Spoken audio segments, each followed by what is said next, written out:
Hello నమస్తే, నేను అశోక్.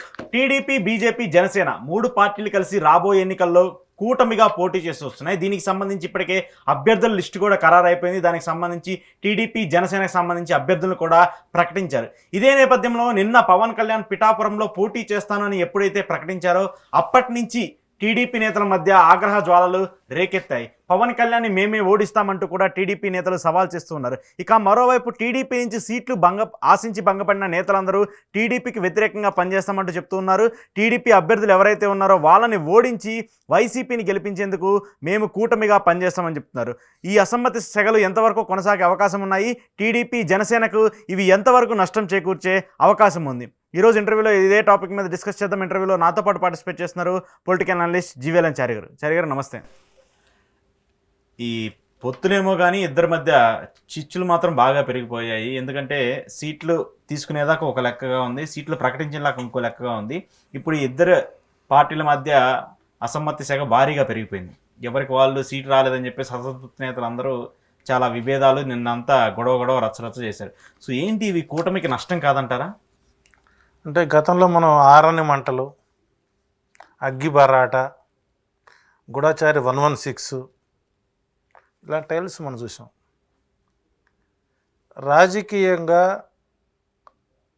ఎవరికి భావజాలాలు లేకుండా 3 విభిన్నమైనటువంటి భావజాలాల కలయిక వస్తే ఎలా ఉంటుంది అనేటువంటిది ఫస్ట్ టైం ఆంధ్రప్రదేశ్లో మనం చూస్తున్నాం. ఇంతవరకు ఎప్పుడు ఇంత ఉద్రిక్త వాతావరణాలు కనపడలేదు. ఓకే, మా చిన్నతనంలో ఎలక్షన్ వచ్చిందంటే గ్రామ స్థాయిలో ఆ నెల 2 నెలల వరకే ఉంటుంది. ఆ తర్వాత మళ్ళీ బావ అంటే బావ పలకరించుకోవడం. కానీ ఆ ఎలక్షన్ టైంలో వరి కుప్పలు తగలబెడతాం, పంట పొలాలు తగలబెడతాం, ప్రత్యర్థులపై దాడులు చేయడం, ఇక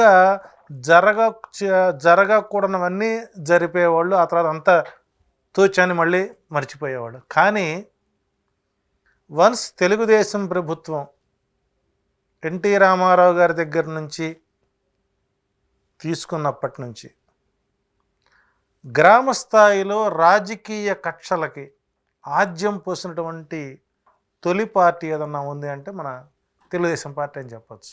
ఓకే, ఎందుకంటే గతంలో కమ్యూనిస్టులు కానీ సిపిఎం వాళ్ళు కానీ ప్రభుత్వానికి వ్యతిరేకంగా ధరలు పెంచినా, సరైనటువంటి వసతులు లేకపోయినా, కూరగాయల ధరలు పెరిగినా, వడ్ల ధరలు పెరగకపోయినా, పాడి పంటలు తగిన ఉద్యమాలు చేసేవాళ్ళు.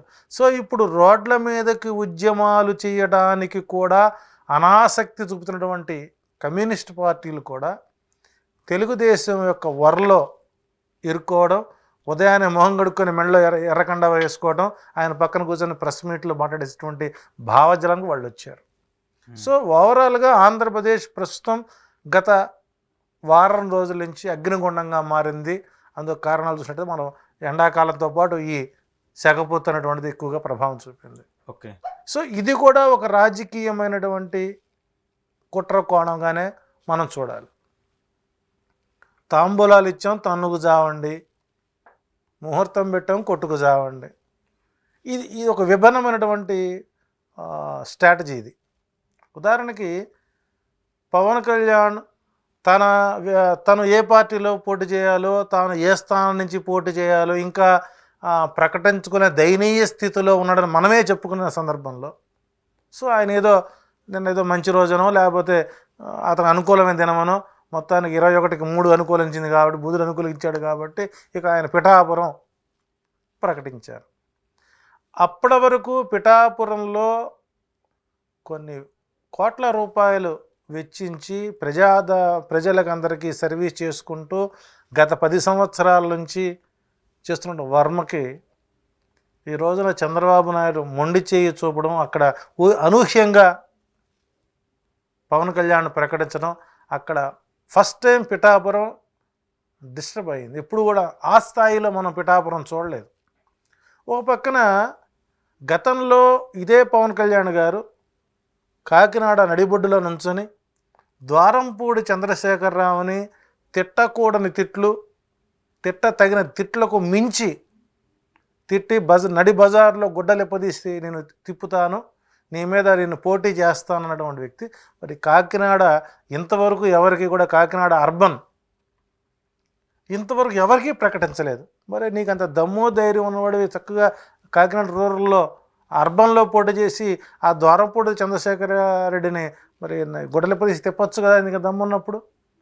అంటే ఇక్కడ ప్రజలను రెచ్చగొట్టితే, ప్రజల మధ్య కుల చిచ్చులను పెట్టితే, ఎజెండాల చిచ్చు పెట్టితే ఓట్లు రాలతాయి అనుకుంటే ఈ రోజున నలిగిపోవటానికి, చినిగిపోవటానికి ఎవరు సిద్ధంగా లేరు అన్నటువంటి సంకేతాలను ఈ రోజున పబ్లిక్లోకి వచ్చింది. అంటే ఇక్కడ అలా కాదు, ఇక్కడ ఒక వ్యూ చెప్పండి. ఇక్కడ మెయిన్ నాకు అర్థం కాదు ఏంటంటే జనసేనకి 24 ప్రకటించారు, 21 సీట్లు తీసుకున్నారు. దాంతో ఆయన ఏదో తగ్గాడని చాలామంది చెప్తున్నారు. రాష్ట్ర భవిష్యత్తు, పొత్తు భవిష్యత్తు, బీజేపీ భవిష్యత్తు, ఏదైనా భవిష్యత్తు కానివ్వండి. ఆయన 21 స్థానాలు తీసుకున్నాడు. ఈ 21 స్థానాలు తీసుకుని కూడా సీట్లు ప్రకటించినా కూడా అక్కడ జనసేన నేతల కంటే టీడీపీ నేతల ఆందోళన ఎక్కువైపోతుంది. అంటే నాకు ఇక్కడ వ్యూ చూస్తుంటే ఏంటంటే జనసేన 21 మందిని ఓడించడానికి కూడా టీడీపీ వాళ్ళు చంద్రబాబు అనేది సెకండ్ స్ట్రాటజీగా అనిపిస్తుంది. ఇది ప్లాన్ బి. ఉదాహరణకి ఇందాక జవహర్ గారు కూడా రాజీనామా చేస్తారు. ఇవన్నీ నాటకాలు, ఇవన్నీ నాటకాలు. అల్టిమేట్గా ఏంటంటే చంద్రబాబు నాయుడు గారి యొక్క విజన్ ఏంటంటే అల్టిమేట్గా పవన్ కళ్యాణ్ అసెంబ్లీకి వెళ్ళకూడదు. ఓకే. సో భవిష్యత్తులో పవన్ కళ్యాణే చంద్రబాబుకి సరైనటువంటి ప్రత్యర్థిగా మారే అవకాశాలు ఉన్నాయి. సో కాబట్టి ఇదొక ప్లాన్ బి. ఇది రేపొద్దున జవహర్ గారిని, సేమ్ ఈ వర్మ గారిని ఇట్లా కొన్ని ప్రాంతాల్లో ఇతర ఇండిపెండెంట్ అభ్యర్థులుగా కూడా పోటీ చేయించి జగన్ ఓటమికి కారణమయ్యే అవకాశం, క్షమించాలి, పవన్ కళ్యాణ్ ఓటమికి కారణం అవబోతోంది. ఓకే. ఇంకో రకంగా చెప్పండి, నరసరావుపేట నియోజకవర్గం బీజేపీ వాళ్ళు తీసుకున్నారు. ఇక్కడ పురంధరేశ్వరి గారి యొక్క మీద కూడా కొంత ఎలిగేషన్స్ వచ్చాయి.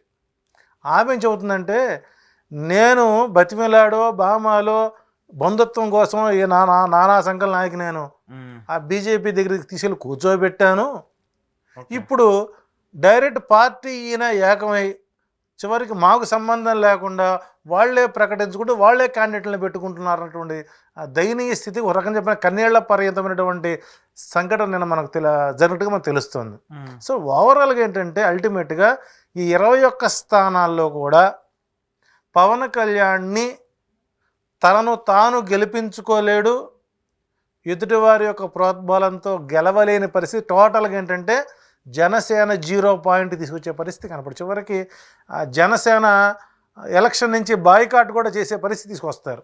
ఎందుకు బాయ్కాట్ చేస్తారండి మీరు? ఇప్పుడు వాళ్ళు రాష్ట్ర ప్రయోజనాల కోసం మీరు బీజేపీతో టీడీపీతో పొత్తు పెట్టుకొని జగన్మోహన్ రెడ్డి 40 సంవత్సరాల అనుభవం ఉన్న వ్యక్తి పవన్ కళ్యాణ్ పిఠాపురంలో సీటు ప్రకటించినప్పుడు నీవు క్రమశిక్షణకు మారిపోయినటువంటి నీ పార్టీలో ఉన్నటువంటి నాయకులే నీకు ఎదురు తిరుగుతున్నప్పుడు నీ క్రమశిక్షణకు ఎక్కడ నీకు అడ్డుకట్ట వేయగలిగా? ఇప్పుడు సస్పెండ్ చేశారు. ఇదంతా స్ట్రాటజీ సార్. ఇది నువ్వు గోల్ చేయి, ఫ్లెక్సీలు తగలబెట్టు, నా ఫోటో దించు, నాకు దశకర్మలు పెట్టు, నా పిండాకుడు పెట్టిన తర్వాత అక్కడ నీవు ఇండిపెండెంట్గా పోటీ చేయి, పార్టీ సింబల్ లేకుండా ఇండిపెండెంట్గా పోటీ చేయి, ఎటు గెలుస్తావు, మళ్ళీ నేను తెచ్చుకుంటాను. ఇది స్ట్రాటజీ. ఇప్పుడు జవహర్ కోవూరులో ప్రజలు నన్నే అడుగుతున్నారు, నా వైపు మొగ్గుతున్నారు కాబట్టి నేను కూడా పార్టీకి రాజీనామా చేస్తానని రాజీనామా చేయించి అక్కడ ఇండిపెండెంట్గా పోటీ చేయించి అక్కడ ఎవరైతే పరోక్షంగా ప్రత్యక్షంగా పాల్గొంటున్నారో కూటమిలో వాళ్ళకి ఎదురు దెబ్బ వేస్తాడు. ఓకే. అంటే తిరుపతి, ఇట్లా మైలవరం, పెనమలూరు, ఈరోజు అన్నీ వస్తున్నాయి కదా. బోడప్రసాద్ కన్నేళ్ల పర్యంతం అయ్యాడు. పాపం కాల్మని సెక్స్ రాకెట్ పేరులో అతని పేరు ఎంత మారుమోగిపోయింది. అది నిజంగా జరిగిందా లేదా సెకండరీ విషయం. పబ్లిక్లో వెళ్ళిపోయింది కదా, ఓ చెడ్డ పేరు వెళ్ళింది కదా. అంటే నీ అవసరానికి వాడుకొని వాళ్ళని పక్కన పెడతాం, అది ఎంత విపరీత ధోరణి ఉంది. కాబట్టి అక్కడ మళ్ళీ కుంపటి. ఉదాహరణకి పెందుర్తి, బండారు సత్యనారాయణ, పాప రోజాని తిట్టకుండా తిడితే కదా కేసులు దాకా అర్ధరాత్రి లేపుకొచ్చి ఇక్కడ కేసు పెట్టి ఆడి కర్మగాలు మంచిగా బయటకు వచ్చాడు, గలీజ్ అయ్యాడుగా మనిషి. అంటే అక్కడ వాళ్ళకి కాదని చెప్పేసి పంచకర్ల రమేష్, అక్కడ ఆయన పరిస్థితి ఏంటి? గతంలో ఫార్మా కంపెనీ నుంచి డబ్బులు వసూలు చేస్తున్నాడని చెప్పేసి అధినాథ దగ్గరికి వెళతాం, మరి జరిగాయి కదా. సో కాబట్టి ఏంటంటే కూటమి యొక్క వ్యక్తులు ఎవరైతే ఉన్నారో, పవన్ కళ్యాణ్ కానివ్వండి, పురంధరేశ్వరి గారు కానివ్వండి, చంద్రబాబు, వీళ్ళ ముగ్గురివి కూడా ఒకటే ఎజెండా. రామచంద్రుడు లోక కళ్యాణార్థం యజ్ఞం చేస్తున్నప్పుడు మారీచ సుబాహు తాటకులు, మారీచుడు, సుబాహుడు, తాటకి, ఈ ముగ్గురు కలిసి విశ్వామిత్రుడు చేస్తున్నటువంటి యాగాన్ని చెడగొడుతూ పైనుంచి రక్తపు మాంసము అల్లరి మోకలతో మొత్తం విశ్వామిత్రుడు చేసేటువంటి ధర్మకార్యాన్ని మొత్తాన్ని చెడగొట్టారు. ప్రశాంత వాతావరణంలో జరగాల్సినటువంటి ఎన్నికలని సెంట్రల్ గవర్నమెంట్ ఈసీ ప్రకటించబోతున్న సమయంలో అలజడి సృష్టించి చివరికి ఏదో తెలియనటువంటి ఉపద్రవానికి నాంది పలుకుతూ చివరికి ఆంధ్రప్రదేశ్లో ఎన్నికల రణరంగాన్ని పూర్తి స్థాయిలో ఒక బ్లాక్ డేగా మార్చేటువంటి ప్రయత్నాలు ఈ పొత్తుల యొక్క చిత్తు కారణం అదే. ఓకే, అంటే ఇక్కడ వాళ్ళ వ్యూహాలు వాళ్ళవి. ఇప్పుడు సపోజ్ ఇప్పుడు పిఠాపురం ఒకటి సెగ మొదలైంది, ఆల్రెడీ పెనమలూరు మొదలైంది, మైలవరం ఉంటుందో ఊడుతుందో తెలియదు, గుంటూరులో పాపం ఒక ఎంపీకి ఇచ్చారు, పాపం ఆయన ఖర్చు పెడుతున్నాడు. అంటే ఎక్కడన్నా ఒక బ్యానర్ పెట్టాలంటే ఆ ఎమ్మెల్యేకి ఇంతని ప్యాకేజ్ ఇవ్వాలి, ఆడిస్తే కన్నా ఆయన ప్రచారం చేయరు. సో ఓవరాల్గా ఏంటంటే ఎటు మనం గెలిచే అవకాశం లేదు. మనకి కేసులను తప్పుకోవడం కోసం ఐఎంజీ కేసు ఒకటి, తర్వాత ఈ ఎలక్ట్రల్ బాండ్ సంబంధించిన కేసులు ఒకటి, రెండోది మనీ లాండరింగ్ కేసులు, RRR ఔటర్ రింగ్ రోడ్ కేసులు, ఇవన్నీ తప్పుకోవడం కోసం పోయి ఆ పురంధరేశ్వరి గారు ఎట్లాగో బావగారిని బతికించుకుందాం అని చెప్పి తీసుకెళ్ళి అక్కడ పెడితే ఒప్పున కారణం అది. అక్కడ ఇప్పుడు పురంధరేశ్వరి అసలు బీజేపీ పరిస్థితి గందరగోళంగా ఉంది కదా చారి. ఇప్పుడు అదే పురంధరేశ్వరి గారి బాధ ఏంటంటే నేనే తీసుకెళ్ళి కూర్చోబెట్టాను, ఆ రోజు కనుక లోకేష్ ఆడకపోతే ఈ లోపల జైల్లోని కూర్చొనివాడు, ఇప్పటికి నేనుంటూ ప్రయత్నం చేయకపోతే ఈ దిక్కుమాలవాడికి బయటకు వచ్చేవాడు కాదు అని ఆమె కన్నీళ్ళు పెట్టుకున్న పరిస్థితి. అంటే నీ ఇంటి ఆడపడుచు, ఒక ఎన్టీ రామారావు గారి ఇంటి ఆడపడుచు నీకు మేలు చేస్తే నీకు మేలు చేద్దామని చెప్పేసి పప్పు గారిని తీసుకుని వెళ్ళి లోకేష్ గారిని తీసుకుని వెళ్ళి మోడీ దగ్గర కూర్చోబెడితే, అమిత్ షా దగ్గర కూర్చోబెడితే ఎట్టాగో బెయిల్ తెచ్చుకుంటే ఇప్పుడు ఏం చేసావు నువ్వు? పొత్తులు కుదిరిన తర్వాత ఆమెను పక్కన పెట్టి ఈయనే వాళ్ళ క్యాండిడేట్లు పంపించడం, ఈయనే పెట్టేయడం.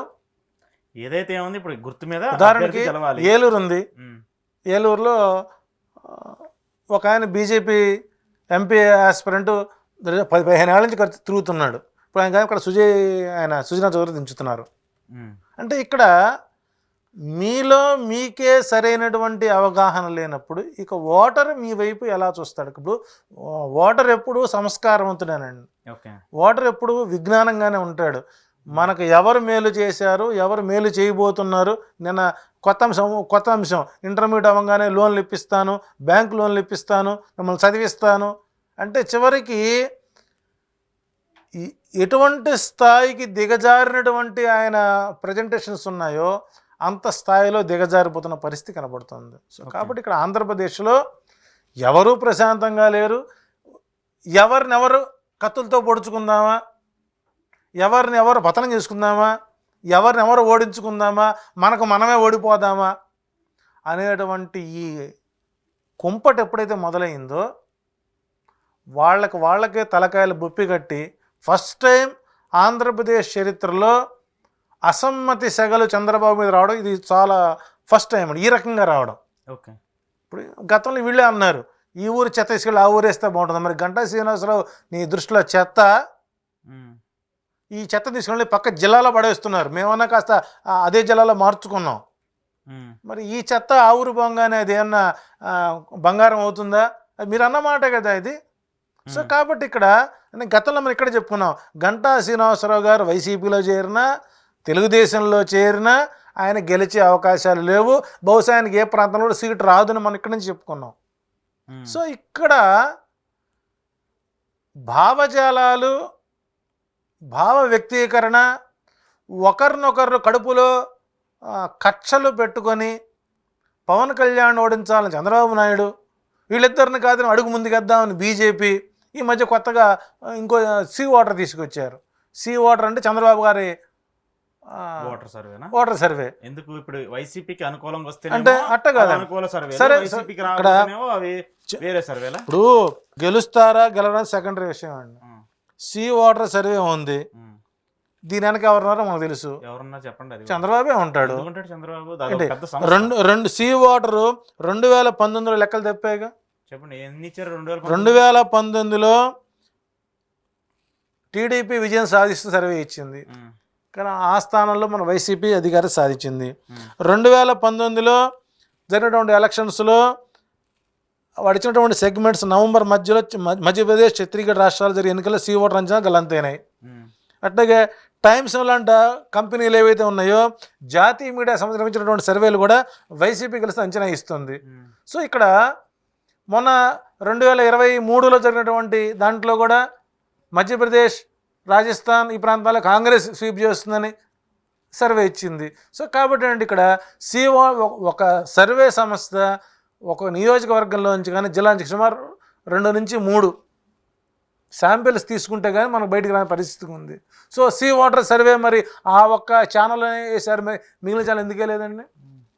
అంటే మిగిలిన ఛానల్స్ క్రెడిబిలిటీ లేదనా? ఎందుకండి వాళ్ళు కొంతమంది టైఅప్ అవుతారు చారి గారు. ఇప్పుడు ఇక్కడ ఇంకో సంస్థ టైఅప్ అయి సర్వే నిర్వహిస్తుంది.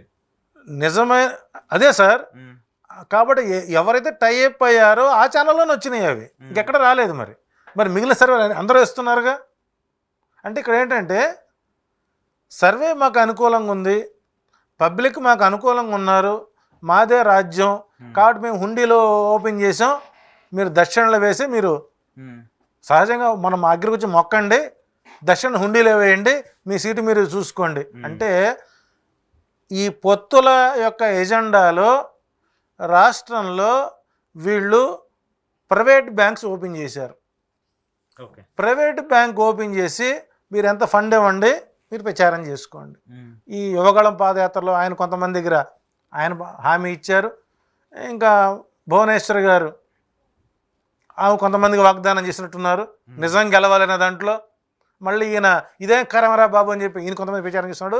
సో ఓవరాల్గా ఈ హుండీలో ఓపెన్ చేశారు. సో ఈసారి మనం గెలవం కాబట్టి భవిష్యత్తు దృష్టిలో పెట్టుకొని, మా కుటుంబ ప్రయోజనాలు దృష్టిలో పెట్టుకొని ఇప్పుడు సంపాదించుకున్నది మళ్ళీ ఒక 10 ఏళ్ల పాటు మళ్ళీ మేము, మా వారసులు, మా అనునాయులు అందరూ క్షేమంగా ఉండడం కోసం నిత్యం ఇంట్లో చండీ హోమాలు చేసుకుంటూ. అంటే మీరు అనేది ఏంటంటే వాళ్ళు మాత్రం రెడీగా హుండీలు పెట్టారు, ఏ పార్టీ పెట్టలేదంటారు. చంద్రబాబు నాయుడు గారి ఎజెండా, పవన్ కళ్యాణ్ ఎజెండా కేవలం ఓటు వర్సెస్ నోటు, వీటితోనే నడుస్తుంది. ఇప్పుడు జగన్మోహన్ రెడ్డి గారు డబ్బులు ఇవ్వట్లేదు, చారి గారు ఓట్లకి డబ్బులు ఇవ్వట్లేదు జగన్మోహన్ రెడ్డి గారు. అంటే ఇక్కడ నోటు ఇవ్వకుండా ఎవరికి ఓటు అనేది జరగదు. మరి ఇప్పుడు ఎంతమంది ఎమ్మెల్యేలు, ఎంపీలు జగన్మోహన్ రెడ్డి మమ్మల్ని 50 కోట్ల డిపాజిట్ చేయమన్నారు, 100 కోట్ల డిపాజిట్ చేయమన్నారు, ఎక్కడ వచ్చిందా బయటికి? చాలా మంది ఉన్నారు. ఇప్పుడు సీట్లు రాని ఎంతమంది అభ్యర్థులు బయటకు వచ్చి చెప్పలేదు. ఇప్పుడు 100 కోట్ల రూపాయలు ఖర్చు పెట్టే రోజుకు ఒక ఎంపీ స్థానానికి 100 కోట్ల రూపాయలు పార్టీ ఫండ్కి ఇచ్చి, మిగిలిన 100 కోట్ల రూపాయలు ఒక్కొక్కరికి 20 కోట్లు 15 కోట్లు అసెంబ్లీ నియోజకవర్గానికి ఇచ్చి, ఇక మళ్ళీ ఎంపీగా ఆయన ఖర్చు పెట్టుకుంటూ రేపు ఆయన సాధించేది ఏంటి అంటే అదే కదా. ఇప్పుడు ఇక్కడ రాజకీయం అనేటువంటిది నోటుతో ముడిపెట్టుకున్నారు. ఈ టైంలో జగన్మోహన్ రెడ్డి గారు ఎవరుని కూడా అమౌంట్లు అడిగినట్టు కానీ, మేము ఆయనకి ఇచ్చి మేము మోసపోయినాం అని కానీ, మా దగ్గర డబ్బులు తీసుకుని మాకు పదవి ఇవ్వలేదని కానీ, సీట్ ఇవ్వలేదన్న కానీ ఇటువంటి వ్యాఖ్యలు మన బయటకు వచ్చాయా? మీరు అదే నేను చెప్తుంది. మీరు చాలా మంది వైసీపీ ఎమ్మెల్యేలు, ఎంపీలు, ఇన్ఛార్జీలు నిన్నెందుకు మరి గుంటూరు చిలకలూరుపేట అభ్యర్థి ఆయన డైరెక్ట్ బయటకు వచ్చి చెప్పాడు, నేను 6.5 కోట్లు ఇచ్చాను విడుదల రజనీకి, 3 కోట్లు అదే ఇచ్చాను, 3.5 కోట్లు అదే విడుదల రజనీకి ఇచ్చాడని అదే చెప్పాడు. 6.5 కోట్లు తాను ఎక్కడి నుంచి ఇచ్చాడు ఒకసారి ఐటీ విభాగం నుంచి మనం పంపిద్దామా? సరే మరి అట్లా అంటే ఇప్పుడు దేశంలో ఉన్న రాజకీయ నేతలు మొత్తం ఇవ్వాలండి అప్పుడు. అట్లా ఇది ఎవడో ఒక అనామకుడు వచ్చి రేపు నేను అంట, బాబు గారు నేను 100 కోట్లు ఇచ్చానండి, నాకు విజయవాడ వెస్ట్ సెంట్రల్ ఇస్తానని చెప్పి అన్నాడు, నేను ఇవ్వలేదు చెప్పి నోటీస్ ఇస్తారు పొద్దున్న. నేను మరి అట్లయితే ఇప్పుడు ఈరోజు మీరు చూస్తున్నారు కదా, న్యూస్ చూస్తున్నారు కదా, ఈరోజు ఎలక్ట్రల్ బాండ్స్ అని ఉన్నాయి. ఇప్పుడు జగన్మోహన్ రెడ్డికి దాంట్లో 350 కోట్లు వచ్చాయి ఎలక్ట్రల్ బాండ్స్ మీద. మరి బీజేపీకి వచ్చినాయి కదా, టీడీపీకి వచ్చాయి, ఈవెన్ జనసేన పార్టీ కూడా 50 ఇక్కడ కోట్లు వచ్చాయి. కొన్ని పారిశ్రామిక రంగాల్లో ఉండే వ్యక్తులు వారి వ్యాపార సామ్రాజ్యాన్ని సంరక్షించుకోవడం కోసం చేసేటువంటి ఒక ప్రయోగాలు. ఉదాహరణకి సుజనా చౌదరి గారు భారతదేశంలో బ్యాంకులకు ఎంత ఎగవేతేశారండి. రఘురామకృష్ణరాజు ఈ రోజున నడిసంద్రంలో కూర్చున్నాడు కదా, అటుపక్క పోతేనే వాళ్ళు అంత ఇటుపక్క వీళ్ళు కనుగొడుతున్నారు, మధ్యలో కూర్చున్నాడు, ఏం చేయాలి అర్థం కాక. ఇక రొచ్చుబండ ఆయన బతుకు అక్కడ రచ్చబండ అయిపోయింది, రొచ్చుబండలోకి వచ్చాడు, మళ్ళీ తిరిగి ఆయనే మళ్ళీ అందరిని తిడతాడు 4 రోజులు పోయిన తర్వాత. కాబట్టి ఇక్కడ బలీయమైనటువంటి పారిశ్రామికవేత్తలు ఉన్నటువంటి పార్టీ తెలుగుదేశం పార్టీ. కాదని ఒప్పుకుందామా? నేను కాదన్న దానికి, వాళ్ళు ఆర్థికంగా బాగా ఉన్నారు కదా. ఇవన్నీ ఇప్పుడు ఉదాహరణకి నవయుగ వాళ్ళు ఉన్నారు. ఆ రోజు రాయపాటి రంగారావు అంత గోల్ చేస్తే మనం సహజంగా అంటారులే అన్నాం, ఆయన ఎన్ని బాండ్స్ పెట్టుకొచ్చేయండి నవయుగ వాళ్ళవి. మరి ఆయన చెప్పింది వాస్తవమేగా. అంటే ఇక్కడ మరి అట్లాగని చెప్పేసి మేము జగన్మోహన్ రెడ్డికి ఇచ్చాము మాకు వ్యతిరేకత ఎక్కడ వచ్చినాయా? 1-2 వచ్చినాయా మేము చెప్తున్నారు. అది 1-2 కాదు, చాలా మంది చేశారు. ఒకటే ఇక్కడ ఎలిగేషన్ అనేవాళ్ళు. ఇప్పుడు నేను చెబుతా, సెంట్రల్ సీట్ నాకు ఇస్తానని చెప్పి ఢిల్లీలో గల్లా జయదేవ్ ఇంట్లో కూర్చోబెట్టి నేను 50 కోట్లు దగ్గర తీసుకుని చంద్రబాబు నాకు సెంట్రల్ సీట్ ఇవ్వకుండా బోండా ఉమాకి ఇచ్చాడు. ఇది నిజం అవుతుందా? నిజం అవుతుందా? అంటే చెప్పడానికి నాకెంత క్రెడిబిలిటీ ఉండాలి? వాళ్ళు తీసుకుంటారు, ఎవరైనా తీసుకుంటారు.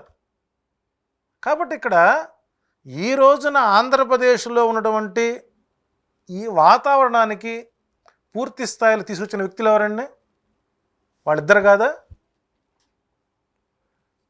24 సీట్లు కాకుండా 21 దిగి 144 సీట్లు వాళ్ళు పోటీ చేసుకుంటూ, సార్ 175 పొడిచిన అభ్యర్థులే, మాకు అవసరమే లేదు. కానీ సామాన్య ప్రజలని, సామాన్య ఓటర్లని జెండాలు మోయించి వాళ్ళని కర్షకుల కంటే, శ్రామికుల కంటే దారుణంగా, డైలీ లేబర్ కంటే దారుణంగా ట్రీట్ చేసే విధానం ఇది కాదా అండి? ఈ రోజున వాళ్ళు మాట్లాడే భాష, వాళ్ళ కడుపు మంట చూసాం, పిఠాపులు ఎలా మాడుతున్నారు. అది కూడా ఆ మాట్లాడడానికి అది కూడా మన బతికేనా? మీరు ఎందుకు కట్టడి చేయలేదు? ఇప్పుడు నిజమే పవన్ కళ్యాణ్ ఆయన అవకాశం ప్రకటించుకున్నాడు, మరి నువ్వు ఎందుకు అక్కడ ప్రకటించావు? పిఠాపురంలో నువ్వు వర్మ అనే వ్యక్తిని నువ్వు ఎందుకు ప్రకటించావు? పిఠాపురం వర్మ అని, లేకపోతే వర్మ అంత గోల్ చేయడుగా. అంటే నువ్వే సీట్ ఇస్తావు, నువ్వే బుజ్జగిలుతావు, నువ్వే ఆయింట్మెంట్ రాస్తావు, నువ్వే చిచ్చు పెడతావు.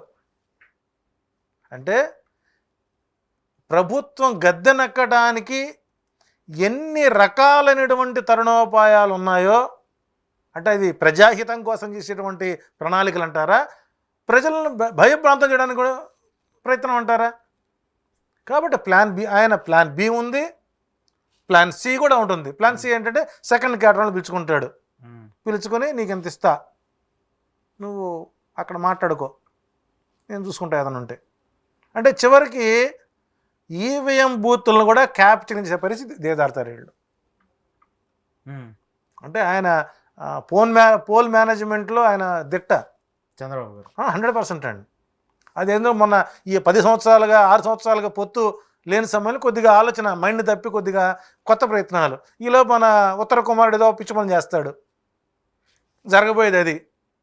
అంటే ఒక ముఖ్యమంత్రి స్థాయిలో ఉండి నీ కొడుకుని నీవు గెలిపించుకోలేని దయనీయ స్థితిలో ఉన్నప్పుడు నీకోసం రోడ్ల మీదకి వచ్చి ధర్నాలు చేసేవాళ్ళని నీకు తోకలు కత్తిరిస్తాను, తలకాయలు తీసేస్తాను, నేనేసిన రోడ్ల మీద తినడం సిగ్గు లేదా మీకు, నేను పెట్టి అన్నా క్యాంటీన్లో తింటాను సిగ్గు లేదా అంటే, నీకు ఓటేస్తేనేమో వాళ్ళు పతివతలు, నీకు ఓటు అయిపోతే వాళ్ళు వ్యభిచారులు నీ దృష్టిలో.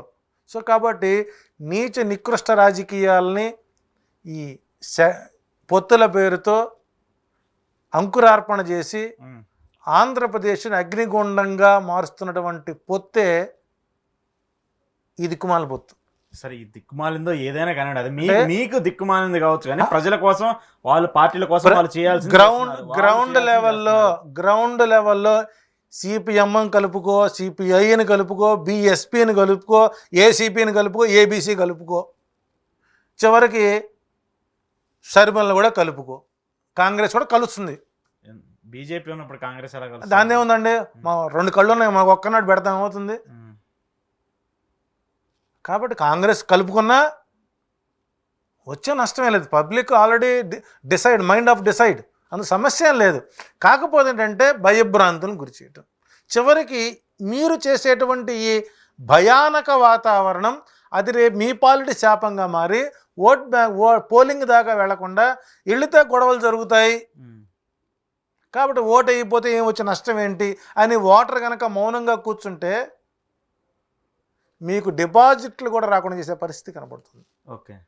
సో కాబట్టి ఈ వాతావరణంలో పోలింగ్కి వెళ్ళాలన్నా ఆడవాళ్ళు భయపడతారు.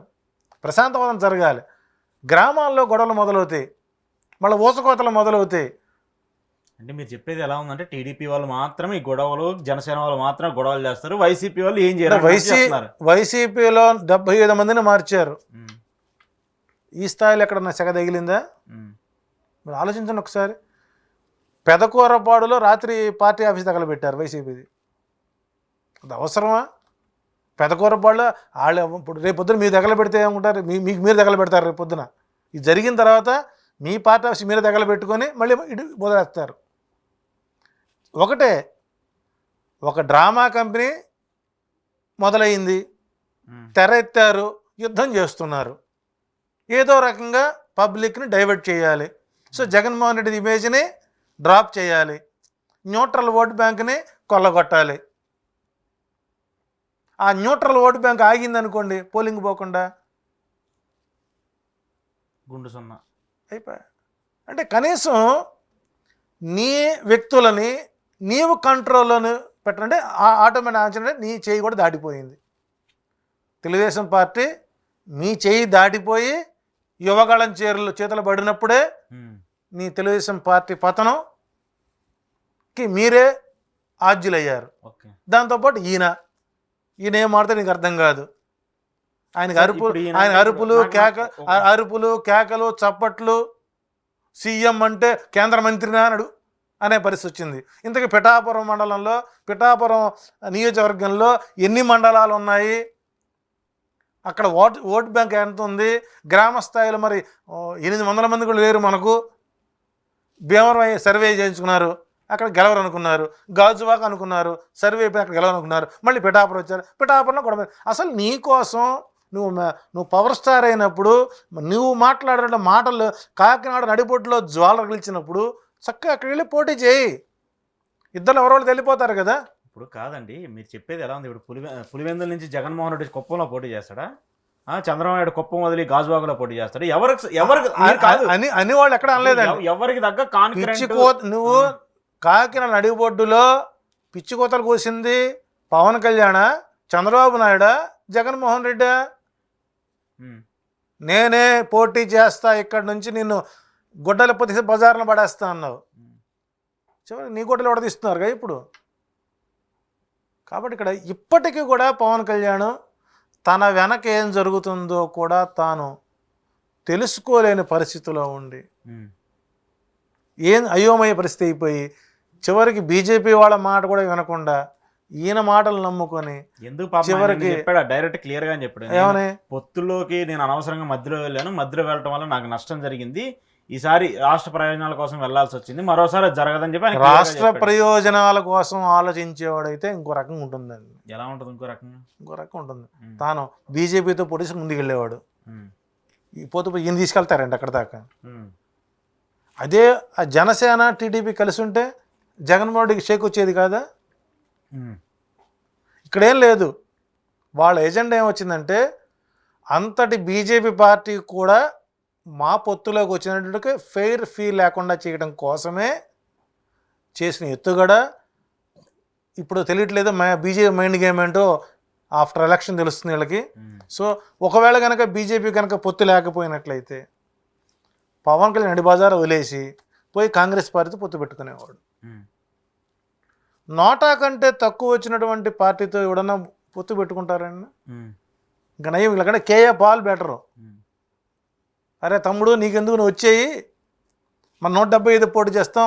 ఆడు మగవాడు నిజంగా చెప్పాలంటే. వాడు పిచ్చోడో ఎచ్చోడో తెలివిగలవాడు, ప్రపంచం సాధించిన వాడు.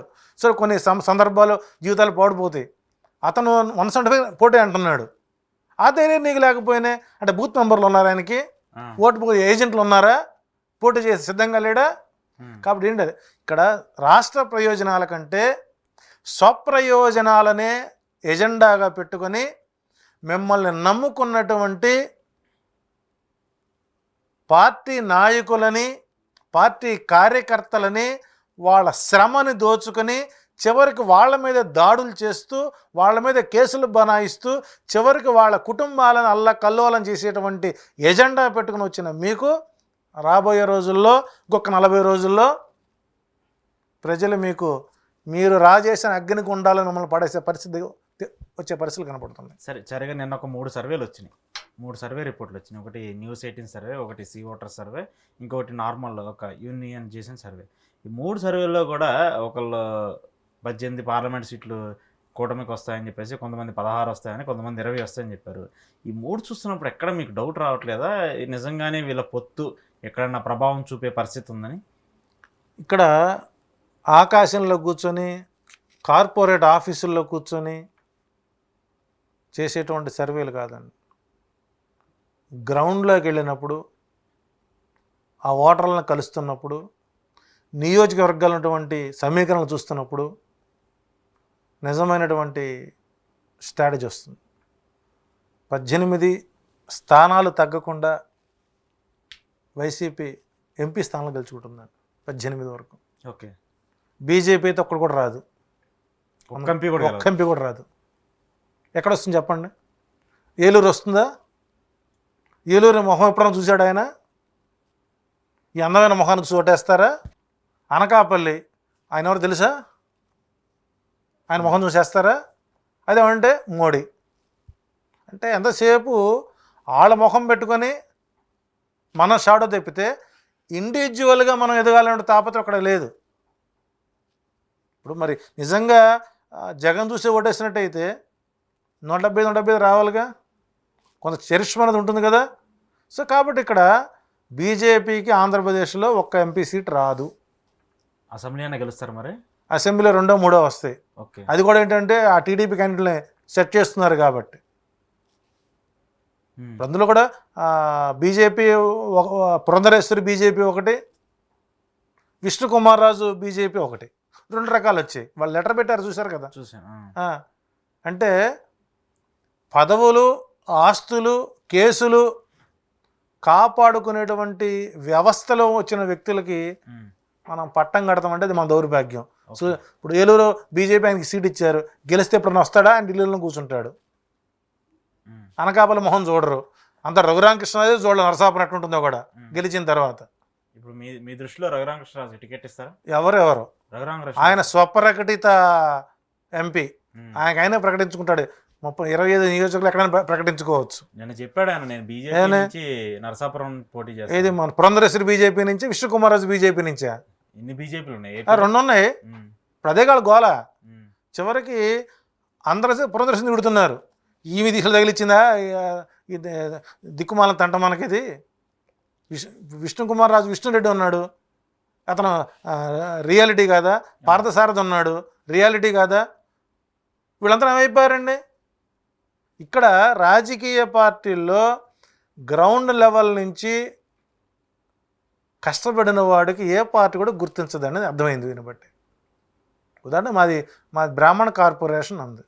మా బ్రాహ్మణ కార్పొరేషన్ దగ్గరికి వెళ్ళి మా చైర్మన్ కలిసా. అంటే చైర్మన్ గారు, మన బ్రాహ్మణులు 38 లక్షలు ఉన్నాయి కదా, మరి ఏంటన్నా, ఏం లేదండి, మన వాళ్ళందరూ బీజేపీకి ఓటేద్దాం అనుకుంటున్నారు అన్నాడు. సీటు యువతల కూర్చొని మాడమన్నా, ఇదే మా స్ట్రైట్ అన్నాను. నువ్వు కుర్చీల నుంచి పైకి లేచి పక్కన కూర్చొని మాట్లాడు. నీకు జగన్మోహన్ రెడ్డి గౌరవంగా పిలిచిన సీట్ ఇస్తే నువ్వేమాడతావు, బీజేపీ వాళ్ళకి ఓటేస్తారా, నువ్వేందుకు గాడిదలు గాయటానికి అక్కడ కూర్చుంది. అందులో డైరెక్టర్లు ఉన్నారు, వాళ్ళు ఎవరో మాకు తెలియదు, వాడు ఎవడొస్తాడో తెలియదు, వాడి పేర్లు మాకు తెలియదు, వాడు ఎప్పుడు గ్రౌండ్లో పనిచేసినాడు కాదు. ఇట్లా ప్రతి పార్టీలో కూడా కాయలు కాసేలా జెండాలు మోసినోడికి, ఇళ్ళమ్మడి దీన్ని అడుక్కుని మా బాబు మా పార్టీకి ఓటని అడిగినోడికి ఏ పార్టీ కూడా న్యాయం చెయ్యదు. పైన పైరవీలు చేసుకోవడం, అక్కడ వచ్చి హాయ్ అని ఊపడం, వాళ్ళకి ఎప్పుడైతే పదవులు కట్టబెడుతున్నారో అసమ్మతి అనేటువంటిది ప్రతి పార్టీలో వస్తుంది, అసమ్మతి గళం వస్తుంది. దానికి నిన్న మనం అనుకున్నాం విజయవాడ సెంట్రల్ ఆ సెంట్రల్లో వెల్లంపల్లి సీను ఒక్కడే పోరాడుతున్నాడు.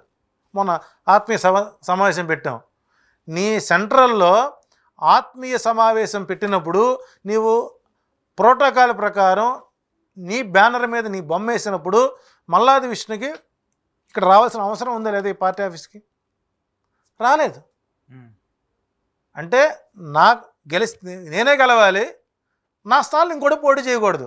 ఇక్కడ మనం పార్టీ ఇచ్చింది, పార్టీల ప్రకారం వ్యక్తి సహకరించినటువంటి ఇంగిత జ్ఞానం లేనప్పుడు ఏ పార్టీ, టీడీపీ అయినా అంతే, జనసేన అంతే, వైసీపీ అయినా అంతే, ఇంకో పార్టీని అంతే. సో కాబట్టి ఇక్కడ ఎప్పుడైతే అధినాయకులు పార్టీ కార్యకర్తల్ని, వాళ్ళ మనోభావాల్ని, వాళ్ళ గ్రౌండ్లో ఎవరు పనిచేస్తున్నారనేటువంటిది కనుక వాళ్ళు గుర్తించకుండా షో పుటప్ టాల్కమ్ పౌడర్ వేసుకుని కనుక ముందుకు వస్తే వాళ్ళకి పదవులు ఇస్తే ఇట్లాంటి రాష్ట్రంలో ఇలాంటి సెగలే మొదలవుతాయి. ఓకే. సో కాబట్టి ఇకనైనా నాయకులు కార్యకర్తలను గుర్తించుకోండి, కార్యకర్తలను గౌరవించండి. కార్యకర్తల యొక్క శ్రమని ఏ రోజైతే గుర్తిస్తారో అటువంటి పార్టీనే చరిత్రలో గుర్తుపెట్టినారు. గతంలో 83 ఎన్టీ రామారావు గెలిచినప్పుడు ఆయన ఒకటే చెప్పారు, ఆ ఓఎస్ని పిలిచి 275 స్థానాల్లో మన పార్టీ కోసం ఎవరైతే కష్టపడారో 100ని అసెంబ్లీ చేయమన్నాడు. ఓకే. మరి ఈ రోజున ఏ పార్టీ చేస్తుందండి? చివరికి ఈ కార్యకర్తలకి ప్రమాణ స్వీకారానికి పాస్ కూడా ఎవరండి? ప్రమాణ స్వీకారానికి పాస్ ఇవ్వకపోగా చూద్దామని వెళ్ళిన వాళ్ళకి పోలీసులతో లాఠీ దెబ్బలు కొడతారు. అదే ఓటు వేస్తే కదా వాళ్ళు గెలిచింది. ఈ రోజున గ్రౌండ్ రియాలిటీలో కార్యకర్తను కష్టపడితే కదా పై వాళ్ళకి పదవులు వస్తుంది. మరి వీళ్ళ బతుకులు ఇట్టగా ఉంటాయిగా. కాబట్టి ప్రతి పార్టీలో నిస్తేజం ఉన్నది, జరుగుతూ ఉన్నాయి. ఇచ్చినటువంటి పదవుల్ని ఎంజాయ్ చేస్తారు తప్పితే వారు వారి కులానికి కానీ వారి సంఘానికి కానీ వాళ్ళు ఏం చేయరు. ఓకే. సో ఇప్పుడు మీరు చెప్పండి, మీరు గ్రౌండ్లో తిరిగారు, మీరు అంతా తిరిగారు, 170 నియోజకవర్గాల్లో తిరిగారు, పార్లమెంట్ స్థానాల్లో తిరిగారు. కాబట్టి ఇక్కడ ఎంతవరకు మీకు స్టెబిలిటీ కనపడుతుంది? జనసేనకి 23, 21 ఇచ్చారు సీట్లు. ఆ 21 సీట్లలో ఎంతవరకు గెలిచేందుకు అవకాశం? 21 స్థానాలు జనసేనలో 6 గెలుస్తాయండి. 21లో 6 వస్తాయి. బీజేపీకి ఇచ్చిన 10లో 1 కానీ 2 కానీ వస్తాయి. 6, 2, 8 మొత్తం 30లో 8 పోతేనండి. అంతే, 8 వచ్చేది మీరు చెప్పేది. 100% 8 వస్తాయి. 22 స్థానాలు ఓడిపోతారు. గట్టిగా వస్తే ఇంకో 2 వస్తాయి. వేసుకుంటూ పోయి మీ ఆత్మసంతృప్తి కోసం 10 స్థానాలు. నేనేం పోటీ చేయట్లేదు కదా. 10 అక్కడ 20 స్థానాలు పోతున్నాయిగా. ఆ 20 స్థానాలు ఎక్కడ అకౌంట్లో కలుస్తున్నాయి? వైసీపీ అకౌంట్ కలుస్తున్నాయి కదా. కానీ ఆ 20 స్థానాలని ఫిల్ఫిల్ చేయడం కోసం ప్లాన్ బి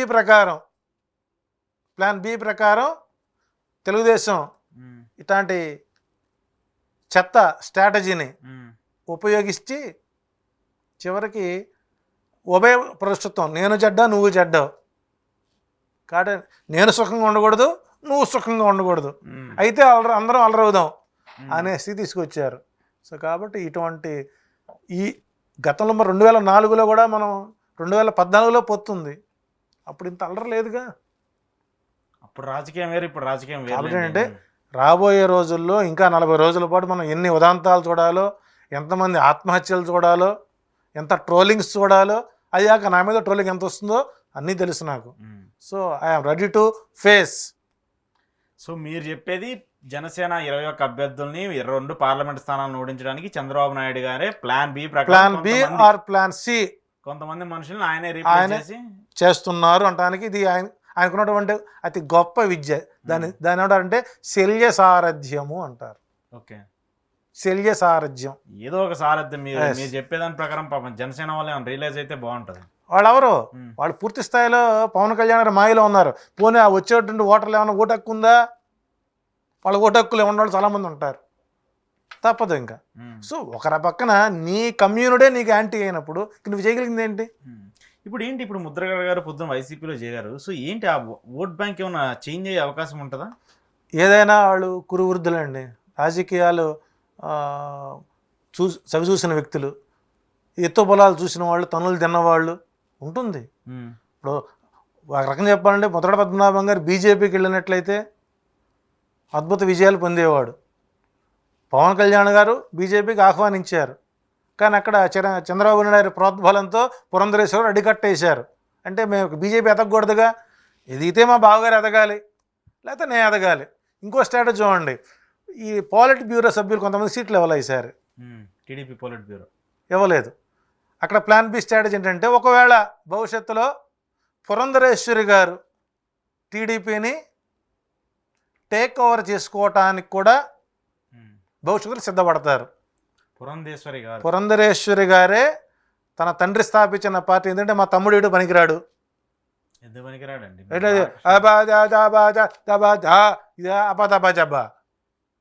ఆయన మనకి వస్తాడండి. సరే, మేనల్లుడు ఉత్తర కుమారుడు పనికిరాడు కాబట్టి అత్తగారి సారథ్యంలో అల్లుడిని వెనకబెట్టుకొని ట్రైనింగ్ ఇస్తున్నారు. ఈ మధ్య దగ్గుబాటి వెంకటేశ్వర గారు కూర్చోబెట్టి రాజకీయాలు మొత్తం నేర్పుతున్నారు. కాబట్టి ఇక్కడ భవిష్యత్తులో పురంధరేశ్వరి గారు కూడా, అంటే వాళ్ళ బీజేపీలు కనుక ఆమె గ్రహాలు, ఆమె ఆస్ట్రాలజీలే మంచి జమాలజిస్టు, వాళ్ళ అక్కడ ఓటమి చెందనుకోండి, నెక్స్ట్ స్టెప్ ఏంటి? మళ్ళీ తెలుగుదేశంలో జాయిన్ అయ్యి బావగారికి స్ట్రాటజీని ఉపయోగించి చివరికి ఎప్పుడు ఎటు పాలిటిబడి అందరూ వెళ్ళిపోతున్నారు కాబట్టి ఆమె సొంత ప్యాలెట్ బిరుదు పెట్టుకుని తెలుగుదేశాన్ని హ్యాండ్ ఓవర్ చేసుకోకపోతే చూద్దాం ఏం జరుగుతుందో. సో మీ విషయంలో పురంధేశ్వరి గారు నెక్స్ట్ తెలుగుదేశాన్ని హ్యాండ్ ఓవర్ చేసుకుంటారు. ఇది plan B. BJP plan B. So రేపు ఒకవేళ టీడీపీ పొరపాటున ఓడిపోతే పార్టీ ఉండే పరిస్థితి కనపట్లేదు మీరు చెప్పిన దాని ప్రకారం. ఉండదండి టోటల్. ఇప్పుడు చెప్పా కదా, ఈ హుండీలు ఓపెన్ చేశారు. 144 మంది, 175 మంది అప్పులు పాలవడమే. తక్కువ ఇచ్చిన వాళ్ళని తక్కువ మెజారిటీతో ఓడిస్తారు, ఎక్కువ ఇచ్చిన వారిని ఎక్కువ మెజారిటీతో ఓడిస్తారు. ఇడిదిరిగి కనుమరుగయ్యేది ఏదన్నా జనసేన కనుమరుగవుతుందేమో కాస్త కోస్తలో. కనుమరుగైపోద్ది జనసేన. నాకెందుకు జనసేన క్లియర్ విజన్ అంటే యాక్చువల్గా ఏంటంటే, తాను గనక ప్లాన్ బిని ఉపయోగించుకొని, రే బాబు వాళ్ళతో మనకొద్దు, మన సీట్లు మనం గెలుచుకుందాం, ముందు నా వాళ్ళు నాకు ఓటేయండి చాలు, ఆ పై ఎత్తున చిల్లర మర్రలు వచ్చే ఓట్లు ఏదైనా మెజారిటీకి వస్తాయేమో అని కనుక సందేశం ఇచ్చుకుంటే నిలబడతాడు. లేదు ఇంకా మేము తొమ్మిది కొద్ది నీళ్ళు వస్తున్నాయి కాబట్టి ఇంకా ఆ నీటి తాగుదామని లోపల దూరితే అధపాతాళానికి తనకు తానే భస్మాసురస్తా అని ఎత్తుపెట్టినట్టుగా ఉంటుంది. సార్ మీ గ్రౌండ్ చెప్పండి. పవన్ కళ్యాణ్ గారు పిఠాపురంలో పోటీ చేస్తారా, గెలుస్తారా? పిఠాపురంలో గెలవడు. ఇది ఇప్పుడు దరిదాపు 2 సంవత్సరాల క్రితమే చెప్పాను. పిఠాపురం సీటు ఆయనకి అచ్చి రాదు. తిరుపతి గెలుస్తాడు. 100%. తిరుపతి అయితే గెలిచేవాడు. ఎందుకంటే చిరంజీవికి ఆదరించినటువంటి ప్రాంతం, ఆ కుటుంబాన్ని గెలిపించేటువంటి సత్తా ఉన్నటువంటి కమ్యూనిటీ తిరుపతిలో ఉంది. సో కాబట్టి ఆయన ఏదైనా మనసు మార్చుకొని ఆ వరంగారి టీడీపీ సీట్ ఇచ్చి పోయి తిరుపతిలో పోటీ చేస్తే ఇంకో రకంగా గౌరవప్రదంగా ఉంటుంది. అసెంబ్లీ గేట్ తక్కచ్చు. మీరు చెప్పే పిఠాపురం ఆయనకి కలిసి రాదు. 100% కలిసి రాదు. సార్ చూద్దాం, మీరు చెప్పినట్టు ఈ వ్యూ ఎంతవరకు పనిచేస్తుంది, పవన్ కళ్యాణ్ గారు పిఠాపురంలో గెలుస్తారా లేదా అనేది కూడా చూద్దాం. ఇది ఈరోజు చారి గారితో ఎక్స్క్లూజివ్ ఇంటర్వ్యూ. చూస్తూనే ఉండండి ఈహా టీవీ.